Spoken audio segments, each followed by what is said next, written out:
You're listening to the We Are Libertarians podcast network. Find all of our shows at wearelibertarians.com.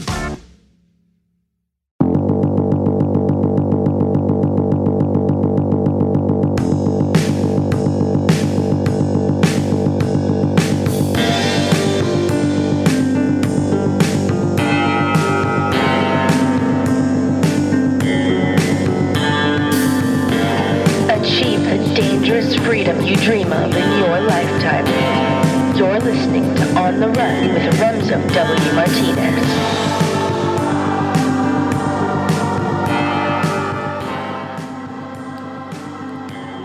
On last Thursday's episode, I went ahead and said I wanted to go ahead and give you some sexy topics because I get it.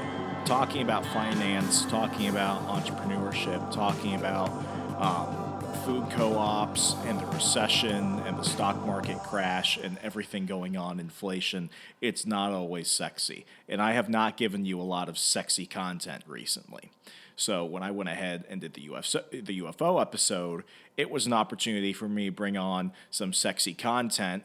I mean, come on, it's UFOs, and we had Avery Warner from the Chiller Queen podcast on to talk about that topic in detail. So that was an opportunity for me to talk about something that is obviously going to get your attention. But while the other topics of the last few weeks, dare I say, even the last few months, it might not have been as, quote, sexy, they've all been vital. They've all been incredibly important to you, because these are things that immediately impact your life. There's no other way to put it. We can't ignore what is happening around us, because the age of passivity, the age in which we could go about our lives and be an average guy, that died in 2020. That's not here anymore. It's not. It's a dream. Maybe it's an aspirational dream when we could go back to just living our lives and being a bystander to the things we see on the news. But sadly, that's not the case. And we can do one of two things. We can either wait to be victims again, or we can try and take back some immediate power back in our own lives. That is what I hope I've been able to go ahead and provide to all of you. Access to information and things that I am doing, because the mission of this show has not changed while the world around us has changed. Going back all the way to the first episodes we put out at the beginning of the lockdowns in 2020, the idea has been I'm going to take you along my journey of becoming a millionaire, financially independent, semi-retired 30-something within 10 years. I started the show when I was 26. This year I'll be turning 28. So we've got a bit of a ways to go. But what I hope you have done, if you're a longtime listener, you'll hopefully appreciate this, is seeing the progression. Seeing the things that I discovered through talking to guests, through talking about the topics on the show, and have implemented new skills and knowledge in my life, while also looking at the things that I thought were working that didn't work out, the things I used to believe that I don't believe anymore. This is a journey. This is not a one-and-done show. I've never claimed to be anyone's guru. Hopefully, though, you can use me as your social guinea pig to hopefully clear out a minefield of misinformation and problems that we're getting in the world around us. You know, I was talking to several folks over the past weeks. We had a big run over for many of the affiliates, and the affiliates are the links to products and services in the show notes: FundRise, Robinhood, Hustlers University. Now, the Robinhood one has been the most contentious affiliate I've had, going back to January 2021 of the whole meme stock thing. At the end of the day, I say you get free stock for signing up, and if you don't like Robinhood but you don't have any stocks, sign up, get your free stocks, and either transfer them to another brokerage of your choice or sell them and cash out. I'm always for you getting something, even if it's from people you don't like. I use Robinhood, but I have multiple brokerages. I have my money in a lot of different places, but Robinhood still gives out, good deals for people. It still offers a great way to get involved in investing if you've never been involved before. I still use Robinhood. Do I think Robinhood is perfect? No, but I go ahead and advocate for the products and services that I personally use. Dosh is another one. I don't know why more people aren't signing up for Dosh. You don't have to put any money in. All you do is attach a credit card and you get cash back. On top of the cash back, you're probably getting back with your existing credit card when you go out and make everyday regular purchases.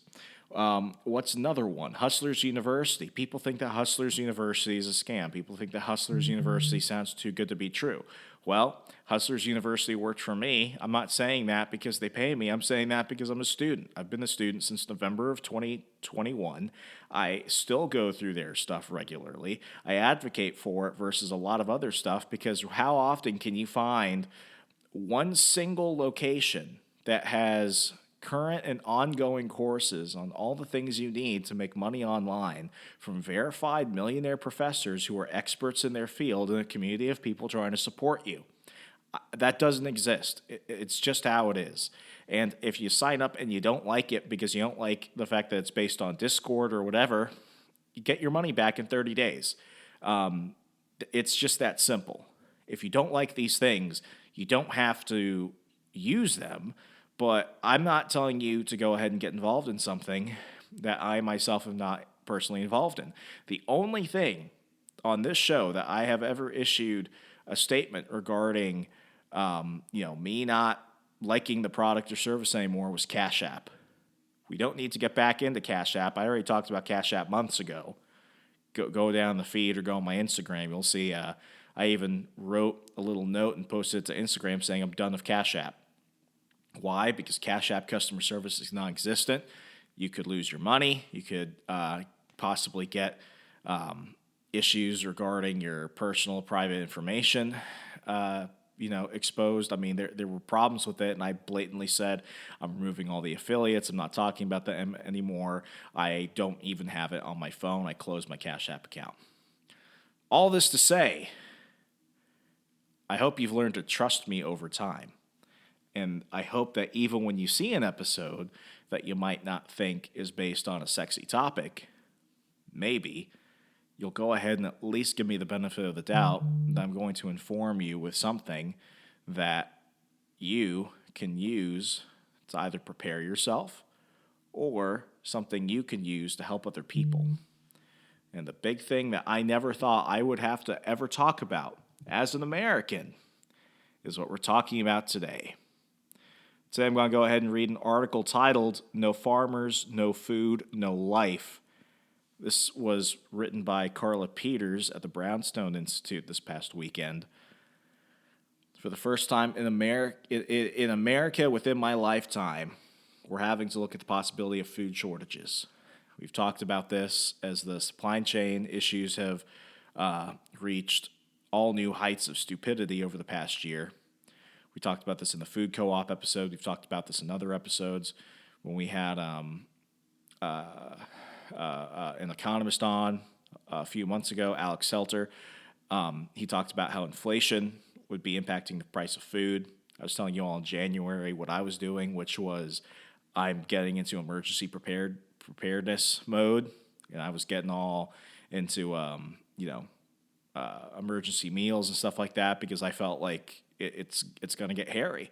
And we're seeing this throughout the Midwest. We're seeing this in the breadbasket of America where the price of meat is soaring, where, we're getting vegetables and stuff put on the shelves, but it's going bad. The quality is not there. It's filthy. You never thought in an American supermarket we would be dealing with something like this. But over the last couple of years, I think we've learned to go ahead and put that aside and look instead at the fact that we're living in some type of clown world because this is not the America we grew up in. This is not the America that we were promised either. Hopefully, it's not the America that we want to go ahead and pass on to our posterity. So what I'm going to do is I'm going to go ahead and read this article. It talks about what's going on around the world as the World Economic Forum goons that are running all these progressive European countries that are influencing our own legislators and bureaucrats here in the United States are dealing with the fact that farmers, especially farmers in Scandinavian countries, are starting to realize that, when you go ahead and close down the world economy, when you go ahead and make things harder for people by inflating the money supply, when you go ahead and try and create artificial issues in order to impact global trade, and then when you try and mix it all together with this new ESG, energy sustainment, and energy sustainability, I forget what the second part is. Energy sustainability and government's bullshit. This is what you're getting. You're getting the world that we're living in right now. So I'm going to go ahead and read it to you. I'll stop here and there to provide my own thoughts, comments, concerns throughout. And I hope that you will listen to this because this is important. And frankly, I'm not seeing this reported anywhere else on the news. So if you want to go ahead and read it afterwards, I'll go ahead and leave a link to the article in the show notes. The title is No Farmers, No Food, No Life. Worldwide farmers' protests are rising, support by more and more citizens who stand up against the expensive mandates for changes to green policies that already brought massive miseries and instability. The world is now facing a man-made food catastrophe. It is reaching crisis levels. Current policies in the many parts of the world place a priority on climate change for realizing a Green New Deal. Meanwhile, such policies will contribute to children dying from severe malnutrition due to broken food systems, with shortages of food and water, stress, anxiety, fear, and dangerous chemical exposure. More negative pressures on farmers and the food system is asking for a catastrophe. The immune system of many people, especially children, has lost its resilience and is weakened too far with high risks for intoxication, infection, non-communicable and infectious diseases, deaths, and infertility. Dutch farmers, of whom many will face a cost of living crisis after 2030, have drawn the line. They are supported by an increasing number of farmers and citizens worldwide. We saw this a little bit with what was going on with the convoy in Canada just earlier this year, as a side note. It's not the farmers who are the most heavy polluters of the environment, but industries who make the products needed for a technocracy revolution to green energy, data mining, and artificial intelligence. As more of the WEF plans are rolled out by politicians, inequalities grow and conflicts are rising all over the world. The Strong Farmers Revolt in the Netherlands is a call for an urgent transition to people-oriented, free, and healthy world with nutritious food cultivated and harvested in respect to natural processes. The cooperation of ordinary people worldwide is on the rise to prevent a mass famine catastrophe caused by a plan of scientism and technocracy to rule and control the world by unelected scientists and elites. And I mean, this type of language, I'll let you know how I discovered this article. I didn't discover it from the Brownstone Institute. I found this from newswars.com.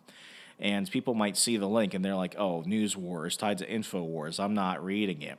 Understand, this wasn't something they read. This was republished from a nonpartisan think tank by somebody who would consider themselves an Austrian economist and libertarian in how they view the world and global markets.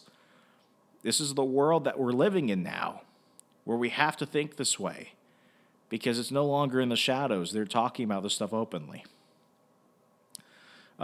Next part, enough food. Access to food is the problem. Farmers around the world normally grow enough calories per person to support a population of 9 to 10 billion people worldwide. Still, over 882 million people will have too little to eat each day. The problem is not always good food, it is access. The UN, which wrote in 2015 in the Sustainable Development Goals, goal number 2, no hunger and malnutrition for all in 2030, will not be reached. Throughout history, many times natural or man-made disasters have led to food insecurities for longer periods of time, resulting in hunger, malnutrition, which is undernourishment, and mortality. The COVID-19 pandemic has worsened the situation. Since the global pandemic began, access to food estimates show that food insecurity has likely doubled, if not tripled, in some places around the world. Moreover, during the pandemic, global hunger rose to 150 million and is now affecting 828 million people, with 46 million on the brink of starvation, facing emergency levels of hunger or worse. In the hardest hit places, this means famine or famine-like conditions. At least 45 million children are suffering from wasting, which is the most visible and severe form of malnutrition and potentially life-threatening. With global food prices and fertilizers already reaching worrying highs, the continuing impacts of the pandemic, the political forces to realize climate change goals, and the Russia-Ukraine war raise serious concerns for food security, both in the short and long term. The world is facing a further spike in food shortages, pushing more families worldwide at the risk for severe malnutrition. Those communities which survived former crises are left more vulnerable to new shock than before and will accumulate the effects, driving into famine, the acute starvation, and a sharp increase in mortality. Furthermore, growth of economies and development of nations are currently slowing down due to a lack of workforce, due to a sharp decrease in well-being and higher mortality rates. In the wake of a new nitrogen limit that requires farmers to radically curb their nitrogen emissions up to 70% in the next 8 years, tens of thousands of Dutch farmers have risen in protest against the government. Farmers will be forced to use less fertilizer and even to reduce the number of their livestock, in some cases up to 95%. For smaller family-owned farms, it will be impossible to reach these goals. Many will be forced to shutter, including people whose families have been farming for up to 8 generations. Moreover, a significant decrease in limitations of Dutch farmers will have huge repercussions for the global food supply chain. The Netherlands is the world's second largest agricultural exporter after the United States. Still, the Dutch government pursues their agenda on climate change, while there is currently no law to support the implementation. While they will not change much in the planet's major air pollution, models used to arrive at the decision of the Dutch government are debated by even acknowledged scientists. In no communication have Dutch politicians considered the effects of their decision on breaking a most important goal of the UN agreement: ending hunger, food insecurity, and malnutrition for all in 2030. Let's pause and remember what they say is going to happen by 2030. It's the Klaus Schwab, you will own nothing and you will be happy. You will own nothing and you will be happy. You will live in a pod and you will be happy. You will eat the crickets and no longer eat the meat. How this man ever became so affluent, how the World Economic Forum literally turned into our worst nightmare for people that value individual sovereignty and the independence of free-thinking people. It used to baffle me, but after witnessing how we kowtowed to the state over the past couple of years, it really did prove the point that people will gladly trade freedom for security. And sadly, this is what happens when those people get in charge. They don't either think about the negative repercussions or they just don't care. It makes no difference to me. This made sense. You don't do it, but they did anyway. Continuing, unfortunately, Sri Lanka, a country whose political leader introduced zero nitrogen and CO2 emissions policies, is now facing economic problems, severe hunger, and difficulties to access food upon a political decision that farmers were not allowed to use fertilizers and pesticides. Side note, I went ahead and put in my Substack newsletter, which you could subscribe to in the show notes, remso.substack.com, everything leading up to the collapse of the government of Sri Lanka at the beginning of July, in which the president ran out of the country because of not what happened a few weeks ago, not what happened a few months ago, but what happened in just a couple of years, in which a nation went from being relatively all right to being where it is now. And what we're seeing in Sri Lanka is what we're seeing with the Dutch. It's what we saw in Canada. The Canadians really they hyped up the threat level from nothing because a bunch of truckers got mad, and now Canada has turned into a police state. And we're seeing this in other places, but the media doesn't like to talk about it. Our politicians are intentionally ignoring it. But should we expect anything different? Still, politicians responsible for nitrogen emissions, climate change, and other countries pursue the same green policy.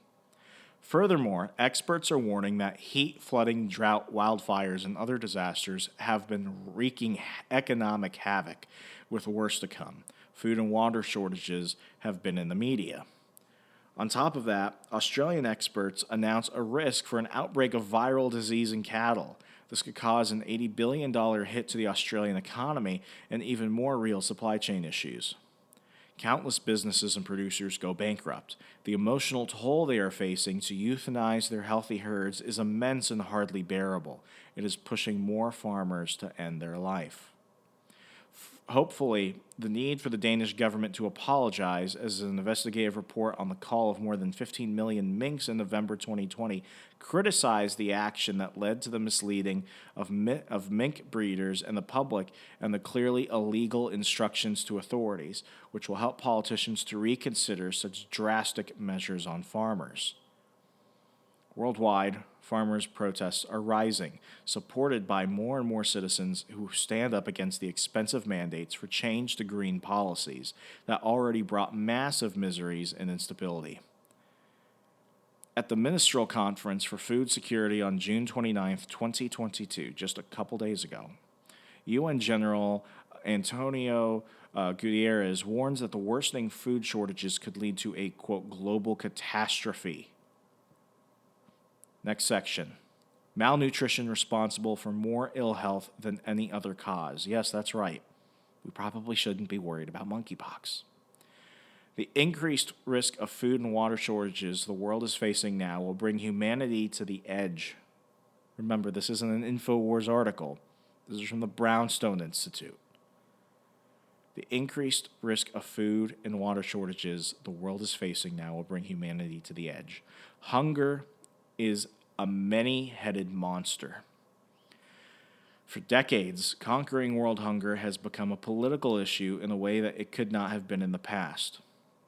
The use of authoritarian political power led to disastrous government policies, making it impossible for millions of people to earn a living. Chronic hunger and the recurrence of regular famines must have been morally outrageous and politically inconceivable, says Dres and Sen in Hunger and Public Action, published in 1991. Quote, for those at the high end of the social ladder, ending hunger in the world would be a disaster. For those who need availability of cheap labor, hunger is the foundation of their wealth. It is an asset, wrote Dr. George Kent in the 2008 essay, The Benefits of World Hunger. Malnutrition is not only influenced by food and water shortages, but also to the exposures of extreme stress, fear, insecurity of safety in food, social factors, chemicals, microplastics, toxins, over-medicalization. No country in the world can afford to overlook this disaster in all its forms, which affects mostly children and women in reproductive age. Globally, more than 3 billion people cannot afford healthy diets, and this is a contradiction to what many people think is just low-income country problems. Even before the COVID-19 pandemic began, about 8% of the population of North America lacked regular access to nutritious and sufficient food. A third of reproductive age women are anemic, while 39% of the world's adults are overweight or obese. Each year, around 20 million babies are born underweight. In 2016, 9.6% of women are underweight. Globally, in 2017, 22.2% of children under the age of 5 were stunting, while undernutrition explains around 45% of deaths among children under 5. as stated by Lawrence Haddad, the co-chair of the Global Nutrition Report independent expert group. Quote, "We now live in a world where being malnourished is the new normal. It is a world we all must claim as totally unacceptable. While nutrition is the leading driver of disease, with nearly 50% of deaths caused by nutrition-related non-communicable diseases in 2014, only $50 million of donor funding was given. Malnutrition in all its forms imposes unacceptable high costs, direct and indirect, on individuals, families, and nations. The estimated impact of the global economy of the chronic undernourishment of 800 million people could be as high as 3.5 trillion per year, as was stated in a global nutrition report in 2018. While child deaths, premature adult mortality, and malnutrition-related infectious and non-communicable diseases are preventable with the right nutrition. This will be much more at this precious moment, as the population sharply increases in excess mortality and non-communicable diseases among the working age people, as recently shown by insurance companies." We're down to our last section. Famine causes transgenerational effects. I want to preface of this one. Have you ever met anybody who grew up in like Cambodia or Vietnam? You see this with some Koreans as well. You see it with people like my grandmother's generation. My grandmother on my mother's side is from Korea. She was displaced and on the run with hundreds of thousands, millions of South Koreans during the communist invasion in the Korean War. And what you see from people in those parts of Asia, particularly over the last 70 years, is the fact that a lot of them are shorter. Now, a lot of them were shorter genetically, but you see a difference in photos, and you're starting to see it now with their grandchildren and their great-grandchildren. The grandchildren and the great-grandchildren are taller, they're stronger, they're healthier in most regards, especially if they were lucky enough to immigrate to the United States. Living in Virginia, you saw many of them, Vietnamese, and we've got Little Saigon in Springfield, Virginia. Like you see this thing where they're just they look smaller. They don't have as much muscle on them. Generations impacted by the policies of madmen which impacted not just them, but their children and their children's children. And it takes generations to get people back on track. This isn't something that happened hundreds of years ago. We could see it right now in our own communities. Going back to it, famines cause transgenerational effects. Famine is a widespread condition in which large percentage of people in a country or region have little or no access to adequate food supplies. Europe and other developed parts of the world have mostly eliminated famine, while widespread famines that killed thousands of millions of people are known from history, like the Dutch potato famine from 1846 to 1847, the Dutch hunger winter of 1944 to 1945, and the Chinese famine of 1959 to 1961. I think we call that the Great Leap Forward, in which everyone was going to become a farmer, and then Mao killed tens of millions because not everybody should have been a farmer. But hey, real communism hasn't been tried yet. The latter was the most severe famine, both in terms of duration and the number of people affected. 600 million. Let me read that again. 600 million affected and around 30 million dead, and led to a widespread undernutrition of the Chinese population in a period from 1959 to 1961. Currently, Sub-Saharan Africa and Yemen are countries with recognized famine. What's going on in Yemen is almost entirely because of Saudi Arabia and U.S. involvement. That's my own personal note that I'd like to add there. Unfortunately, global destabilization, starvation, and mass migration are increasing fast, with more famines to be expected if we do not act today. Epidemiological studies of Barker and later Hales showed a relation between the availability of nutrition in various stages of pregnancy and the first years of life and disease later in life. Their studies demonstrated that people with metabolic syndrome and cardiovascular diseases were often small at birth. More and more research proves the role of nutrition-related mechanisms influencing gene expression, even during prior to pregnancy, might influence a later risk for insulin resistance or other complications of the fetus. As demonstrated in a study of 3,000 participants in northern China, prenatal exposure to famine significantly increased hyperglycemia in adults in 2 consecutive generations. Severity of famine during prenatal development is related to the risk of type 2 diabetes.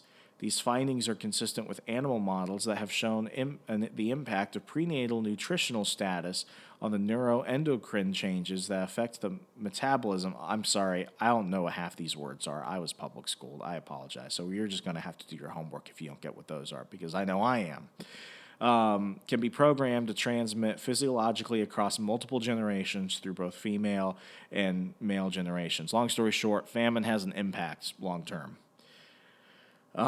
Early life health shock conditions can cause epigenetic changes in humans that persist throughout life, affecting old age mortality and have multi-generational effects.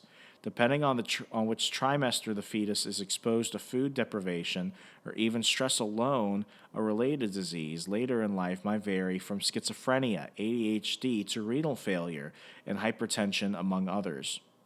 Other studies of famine exposure in people have produced evidence of changes in the endocrine system and the prenatal gene expression in reproductive systems. The effects of periods of famine or undernutrition have predominantly been seen in people with low socioeconomic income. However, 1 in 3 persons in the world suffered from some form of malnutrition in just 2016. Women and children are 70% of the hungry. There is no doubt that undernutrition increased further during the past 6 years. Stunting and wasting increased in the most vulnerable. 2 out of 3 children are not fed the minimum diverse diet they need to grow and develop to their full potential.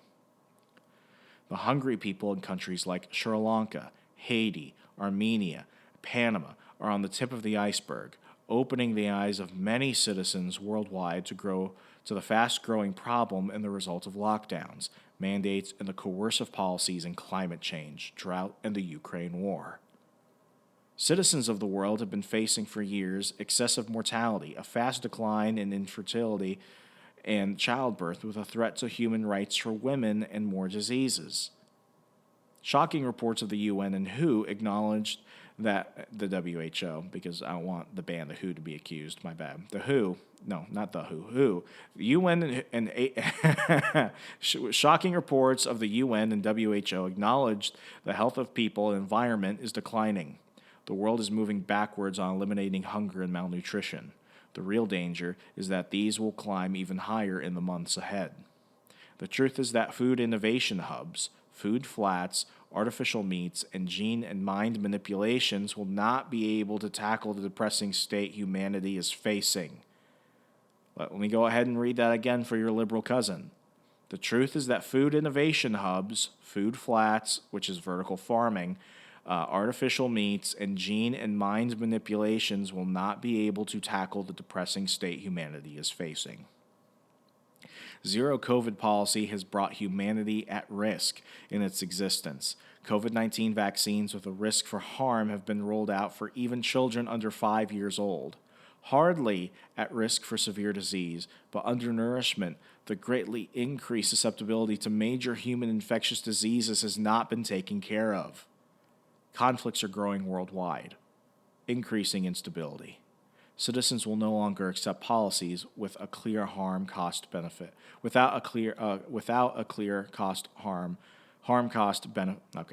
Citizens will no longer accept policies without a clear harm-cost benefit analysis.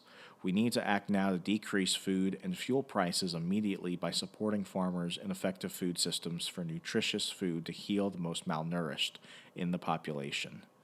Let us hope for a return to Hippocrates' principle, let food be thy medicine, and medicine be thy food. This was a lot to take in. I hope that you learn something from this and you can understand how to identify how this is going to impact you. You need to take care of yourself, your family, and then you need to take care of your community. Because if the last few years showed us anything, it's that the whole lone wolf thing only goes as far as you can feed yourself. And now, panic at the Costco might be more of a realistic situation beyond just the toilet paper scares of 2020. It might be panic at the Costco, where's the beef edition? As usual, if you enjoyed this program, please share it with a friend. Consider leaving a 5-star rating and review. And just remember, we will survive. We will thrive. We can do better. And we'll get there together. I didn't intend for that to rhyme, but that's just my jive. I'm Remso W. Martinez. Be safe, be good. Good night.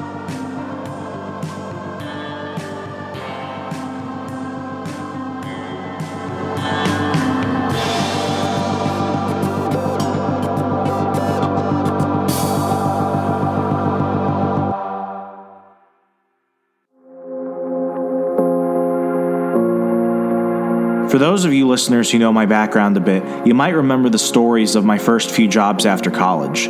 From being a mall cop to selling makeup door to door, I realized that I had skills that were being underutilized and that these minimum wage jobs couldn't support me or last forever. I spent years going through YouTube, reading books, listening to podcasts, and taking enough online courses to reinvent myself as a professional copywriter and digital marketer. Years later, thanks to my side hustles and drive, I've worked with national news outlets, multi-million-dollar tech startups, nonprofits, and celebrities to build their brands and drive sales. None of this could have happened if I didn't develop in-demand skills. I had to do this alone, but you don't have to. You have Hustlers University 2.0. Hustlers University 2.0 is a community where you can learn real skills to earn money online today, starting with side hustles you can use to elevate your game. I'm not just an advocate for Hustlers University, I'm also a student. Every professor is verified to be making $10K to $500K monthly in their selected field. You get full resources, lesson plans, and an active community of thousands of other Hustlers University students working on skills such as stock analysis, cryptocurrencies, e-commerce, copywriting, which was my favorite course, one I actually went ahead and took last month. And as a copywriter of 7 years, I even took a ton out of that, including some of the resources I was able to take over to my day job.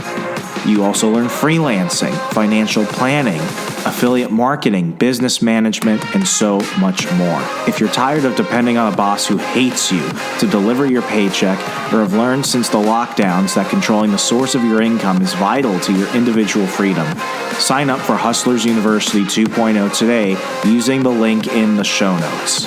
I'll see you there.